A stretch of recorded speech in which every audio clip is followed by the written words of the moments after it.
J'ai regardé ce matin la vidéo de Justin Buisson qui s'appelle Artiste IA versus artiste classique et j'avais envie d'en parler car la semaine dernière j'étais en shooting et l'équipe du shooting m'a posé des questions. On a eu un petit débat sur ma place de designer et d'artiste versus celle de l'IA et est-ce que j'avais pas peur pour mon métier dans le futur, et je trouvais le débat intéressant donc j'avais envie de le partager avec vous. Premièrement, ma pensée personnelle, c'est que l'IA, c'est un outil. Comme on peut le voir dans la vidéo de Justin Buisson, les artistes IA le disent eux-mêmes. Ils ont besoin de repasser après pour faire des corrections car tout n'est pas bon. Il y a aussi le fait que l'IA ne produise pas en vectoriel, donc des problèmes en fait, tout simplement pour le motion, etc.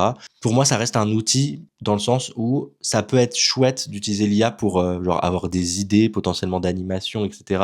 pour aller plus loin, mais pour moi, il faut qu'il y ait quand même une production. Après, il y a aussi quelque chose à savoir, c'est que moi, par exemple, j'utilise l'IA. Et comment je l'utilise, l'IA? J'utilise par exemple pour créer des mock-ups, pour mettre en avant mon travail de designer ou d'artiste sur les réseaux sociaux en créant une image mock-up tout simplement. Ça, je pense que c'est une utilisation qui est un outil, encore une fois, une aide pour le designer et le créatif tout simplement. J'utilise aussi ChatGPT pour mes rédactions. Quand j'ai déjà rédigé mes textes, que j'ai besoin que ça soit un peu écrit d'une façon différente, ou sinon aussi pour hiérarchiser bien mes pensées. Voilà, ça c'est une aide qui est totalement ok, mais il faut pas oublier de repasser derrière le test de ChatGPT, que ça corresponde bien à votre façon d'écrire et votre envie initiale. J'utilise aussi ChatGPT pour, par exemple, Mister GPT, qui est un compte Instagram de brief créatif que j'ai créé. Et comment ça fonctionne? J'ai paramétré ChatGPT en lui donnant 4 mots qui sont sélectionnés par story Instagram par des designers et des créatifs et qui, du coup, par sondage répondent et choisissent un des mots. Une fois les 4 mots choisis, je l'insère dans ChatGPT et il vient m'écrire une histoire de marque pour que on puisse avoir des briefs créatifs un peu plus fun qui changent de ce qu'on a l'habitude de voir dans les briefs créatifs. En fait, ce que j'essaie d'exprimer, c'est que l'IA, c'est une aide et que aujourd'hui,